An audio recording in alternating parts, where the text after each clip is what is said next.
Hello नमस्कार दोस्तों, स्वागत है आपका मेरे यूट्यूब चैनल अकाउंटिंग सॉल्यूशन में। तो आज मैं क्या बात करूंगा आपसे, आज मैं बात करूंगा आपसे यूपीआई के बारे में। यूपीआई क्या है? एक ऑनलाइन ट्रांजैक्शन है जो कि हम गूगल पे, फोन पे, पेटीएम या अनदर ऐप कोई भी हो, जिससे कि हम जस्ट 1 सेकंड में किसी को पेमेंट कर देते हैं और ले लेते हैं। तो वो हमारे लिए बहुत बेस्ट है कि हम 1 सेकंड में किसी को भी पैसा भेज देते हैं और ले लेते हैं। लेकिन उससे क्या इश्यू हो सकता है और किस किस को इश्यू हुआ है, तो उसके बारे में आज बात करना चाहता हूँ, क्योंकि अभी हाल फिलहाल में एक केस मेरे पास आया है जो कि मेरी फैमिली में से ही है किसी का। तो उस चीज को देखते हुए मैंने कहा कि ये चीज आप लोगों तक पहुंचाना बहुत जरूरी है, क्योंकि हम बिना सोचे समझे किसी को भी यूपीआई कर देते हैं और ले लेते हैं। हम सोचते हैं कि 1 सेकंड में हमारा काम हल्का हो गया है, लेकिन वो काम हमारा हल्का ना होके हमारे लिए मुसीबत बन चुका है। तो उसके लिए हमें क्या करना है और कैसे करना है, आइए उसी के बारे में बात करेंगे। क्या यूपीआई पेमेंट हमारे लिए सेफ है या खतरा है? तो आइए बात करते हैं सबसे पहले उस केस के बारे में, तब आप डीपली समझ सकते हैं कि वो यूपीआई करना ठीक है या नहीं है। मान लीजिए हमने किसी से पैसा रिसीव किया, पैसा रिसीव करने के बाद हमारा अकाउंट फ्रीज हो गया। ये एक अलग टॉपिक है कि अकाउंट फ्रीज हो गया और क्यों हो गया, इसके लिए हम क्या करें। इस केस पे मैं काम कर रहा हूँ, मेरे फैमिली मेंबर में जिसका भी हुआ है उस पर मैं लगा हुआ हूँ कोशिश। जब वो सॉल्व हो जाएगा तब मैं उसके बारे में अलग से एक वीडियो बना के डिटेल में बताऊंगा। आज मैं सिर्फ यही बात करना चाहता हूँ कि यूपीआई क्या सेफ है या अनसेफ है। तो सबसे पहले आपने पैसा रिसीव किया, आपने अपने ही किसी भी जानने वाले से पैसा रिसीव कर लिया, कोई इशू नहीं है। आपने किसी अनदर बंदे से इशू की पैसा रिसीव कर लिया, तब भी कोई इशू नहीं है। ये प्रॉब्लम हर किसी के साथ हो सकती है जो यूपीआई चलाता है। मान लीजिए मैंने कोई पैसा किसी से लिया, अब उस बंदे ने किससे पैसा लिया या किसके थ्रू उसके अकाउंट में पैसा आया, ये मैटर करता है कि उसने जो पैसा उसके अकाउंट में रिसीव हुआ, क्रेडिट हुआ, वो कहाँ से आया। तो इसके कारण क्या है, सबसे पहली चीज क्या होती है कि सबसे पहले जब हम किसी को गलत यूपीआई कर देते हैं तो उस केस में भी लोग बाग अपना साइबर सेल जो होता है, साइबर क्राइम जो होता है, उस पे अपनी कंप्लेंट रजिस्टर कर देते हैं कि मेरा अमाउंट इस अकाउंट वाले बंदे के में गलती से चला गया। तो जब वहां वो कंप्लेंट रजिस्टर हो जाती है, तो जिस बंदे के अकाउंट में रिसीव हुआ है उस बंदे ने अगर आपको पेमेंट कर दी, तो उसके थ्रू आपका अकाउंट भी फ्रीज हो जाएगा, बेशक आपकी वो जेन्युइन पेमेंट हो। ये क्यों होता है? ये एक सर्कल होता है कि मैंने उसको पेमेंट की, उसने उसको पेमेंट की। जो फर्स्ट बंदा होता है जिसने कंप्लेंट की है, जिसका अमाउंट गलत किसी ट्रांजेक्शन में चला गया, ये पहला केस है, केस बहुत सारे हैं। तो उसके जरिए किसी जिस जिस तक पैसा गया होगा, हो सकता है 10 बंदे तक, 20 बंदों तक, तो साइबर क्राइम वाले वो उस अकाउंट को देखते हैं। वो चाहे तो 10 तक कर सकते हैं, 20 तक भी कर सकते हैं। तो अलग अलग स्टेट का अलग अलग पैटर्न है। पहला केस ये। दूसरा केस ये होता है, कई कई लोग जैसे ड्रीम इलेवन हो गए, बहुत सारे ऐसे ऐप हैं जिन ऐपों के माध्यम से अपना गेमिंग अमाउंट लगाते हैं और पैसा लेते हैं। कभी कभार क्या होता है कि उन ऐपों में किसी का पैसा ज्यादा डूब जाता है, तो वो क्या करते हैं, उस ऐप के अगेंस्ट में कंप्लेंट कर देते हैं साइबर क्राइम। तो साइबर क्राइम में करने के बाद वो बंदे देखते हैं उसमें अकाउंट से कि किस किस को पैसा गया, जिस जिसको पैसा गया वो सबका अकाउंट सीज कर देते हैं। अब आती है हमारे पास प्रॉब्लम कि हम उस चीज को सॉल्व कैसे करें। तो ये सॉल्व करने के लिए मैं इस पे अलग वीडियो बनाऊंगा, क्योंकि ये मैं अभी प्रोसेस में चल रहा है मेरा। तो सडनली मैं इसकी पूरी कहानी बताता हूँ क्या हुआ। मेरे रिलेटिव में है, उनका अकाउंट फ्रीज हो गया, उनको नहीं पता चला, उनकी पेमेंट नहीं हो रही थी। उन्होंने मुझसे कहा पेमेंट नहीं हो रही है। तो मैंने कहा इस चीज के लिए आप सबसे पहले बैंक जाके देखिए कि आपके बैंक में क्या इशू है। तो उन्होंने बैंक जाके देखा तो उसमें इशू आया कि उन्होंने किसी से एक पेमेंट ली थी, उस पूरे पेमेंट की वजह से उनका अकाउंट फ्रीज हो गया है। अब इसमें दो कंडीशन होती है। एक कंडीशन तो ये होती है कि वो जो अमाउंट है वो आपको वापस करना होता है। अगर आपके अकाउंट बैलेंस है तो वो डेबिट हो जाएगा ऑटोमेटिक और आपका अकाउंट चलता रहेगा, आपको पता भी चलेगा।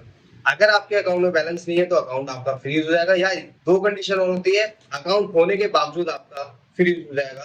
क्यों? क्योंकि वो बताना पड़ेगा कि ये मैंने अपनी पैसा कहाँ से आया।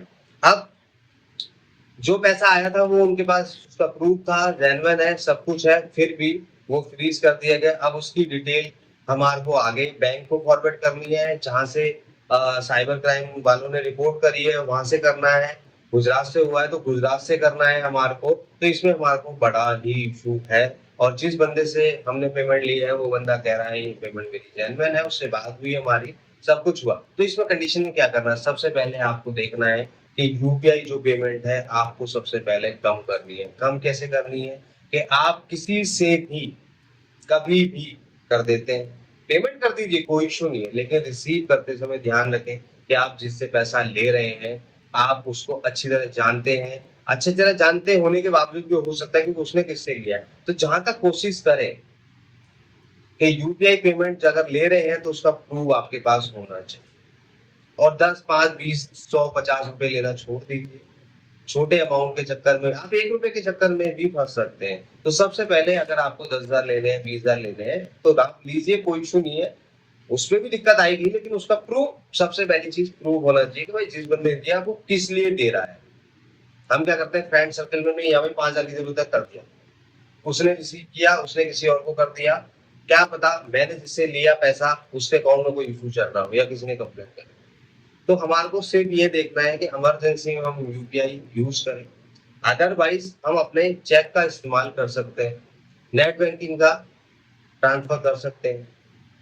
हालांकि उसमें भी इश्यूज हो सकता है, अगर हमारे अकाउंट में कोई फ्रॉड पेमेंट आई है तो हम किसी से भी पेमेंट करें दिक्कत हो, लेकिन चेक से एनएफसी से करने से हमारा क्या होता है 100% सिक्योर होता है। ठीक है, अब हमें क्या करना है, आपको सबसे पहले यूपीआई पेमेंट बंद कर देनी है। यूपीआई पेमेंट बंद करने का मतलब ये है कि आप जैसे कंपनी में काम कर रहे हैं या कहीं भी आप जैसे बाइक वाले पे हम होटल बुक करते हैं, ऑटो बुक करते हैं, किसी को भी पेमेंट कर देते हैं और उस पर ज्यादा चला गया, कैश कम है तो उसने कहा भाई मैं आपको पेमेंट कर देता हूँ, आप मेरे को कैश दे दो। तो इस तरह से आपको नहीं करना है। आप कोशिश करिए कि यूपीआई पेमेंट को आप कम से कम यूज कीजिए। मंथली अगर आप एक्सपेंस करते हैं की जरूरत है तो आप अपनी जेब में कैश रखिए और मंथली कैश अपना यूज कीजिए, अपना एटीएम से विड्रॉल करें और उसको यूज करें।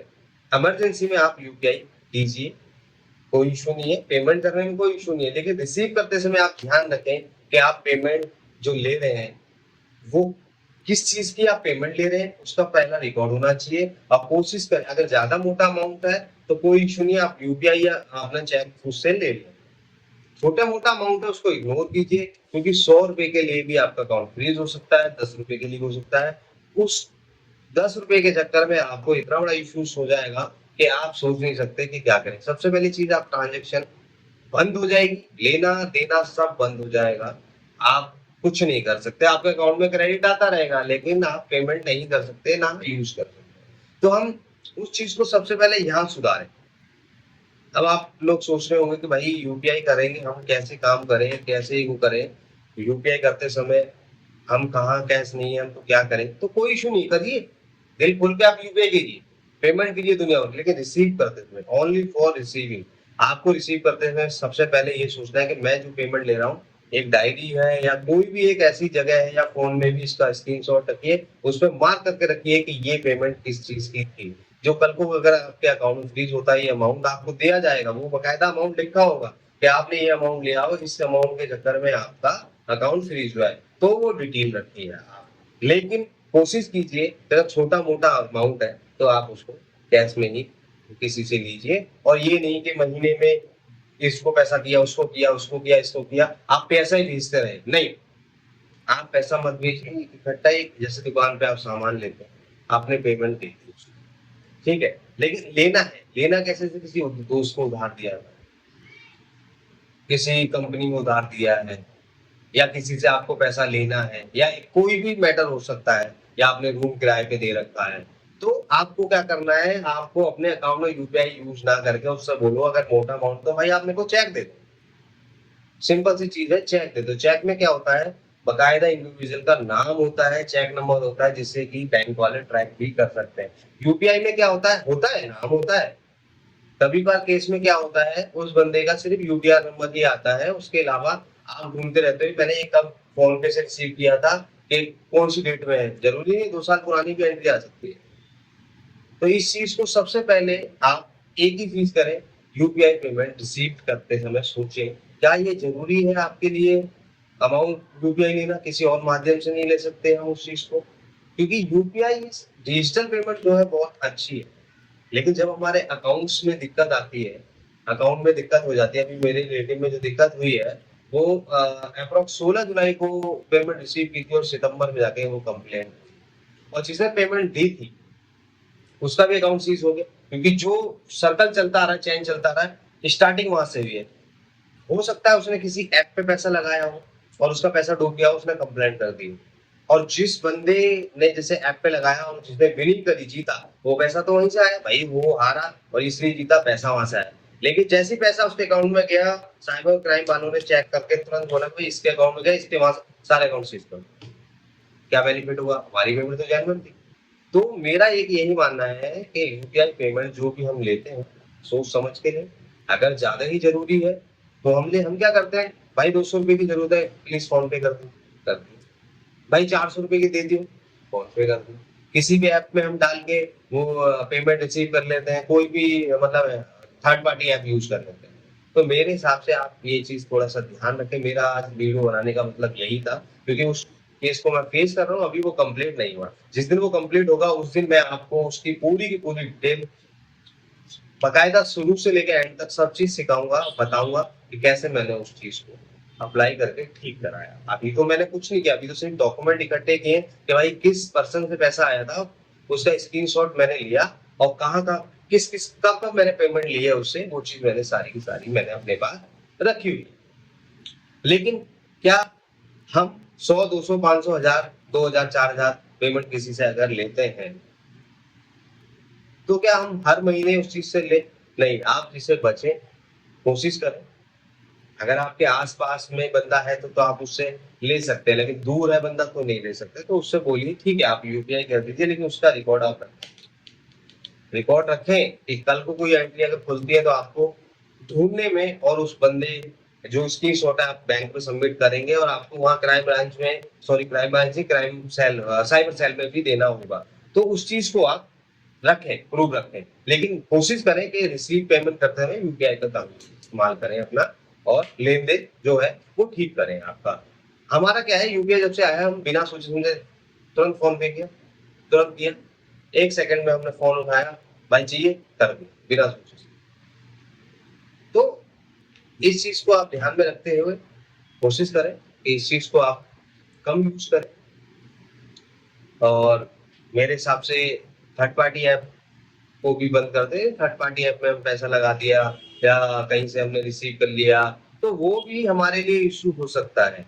लेकिन उसका डिटेल होगा तो कोई इश्यू नहीं है, लेकिन प्रॉब्लम आ सकती है, तो हम क्यों करें ऐसा काम? तो मेरे हिसाब से आज की वीडियो सिर्फ इसीलिए बताई थी मैंने कि यूपीआई रिसीव पेमेंट को लेते समय आप ध्यान रखें कि मैं किस चीज़ की पेमेंट ले रहा हूँ। ये ध्यान नहीं होना चाहिए कि आपको मैंने उमेश से लिया, रमेश से लिया, नहीं, ये होना चाहिए लिया क्यों था? वो पैसा किस चीज़ का था? मैंने उसको पैसा उधार दिया है, उसकी गारंटी होनी चाहिए आपके बैंक में, भाई मैंने ये 4000 रुपए उसको इस दिन दिए थे और 4000 आज से दिए। ये 4000 मैंने क्यों दिया? रूम रेंट पे दे रखा था मैंने, इसलिए दिया। तो ये सब चीजें आपके पास होनी चाहिए। आपने लिया, पैसा आया कहाँ से भाई? क्या किया आपने?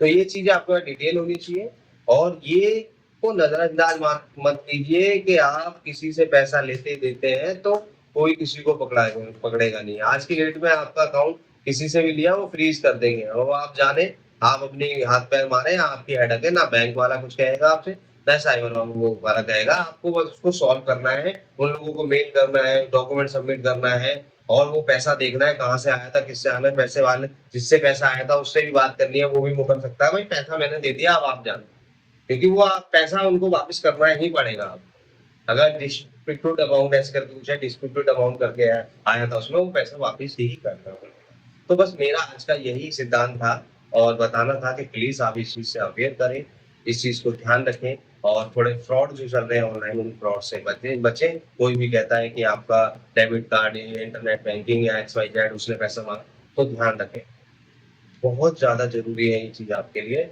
और हमारे को यूपीआई की पेमेंट लेन-देन करनी ही क्यों है? भाई करनी ही क्यों है? हमारे को सबसे पहले अगर हमारा एक मंथली है तो हम जाके अपना उसको कैश दे सकते हैं। अगर ज़्यादा अमाउंट है ठीक है हम फ़ोन पे कर देंगे उसको। लेकिन हमारे पास डिटेल होगी ना भाई, हमने ये 10,000 का सामान, किराने का सामान खरीदा उसको, हमने फ़ोन खरीदा, उसके तो बिल होते हैं, कोई इश्यू नहीं।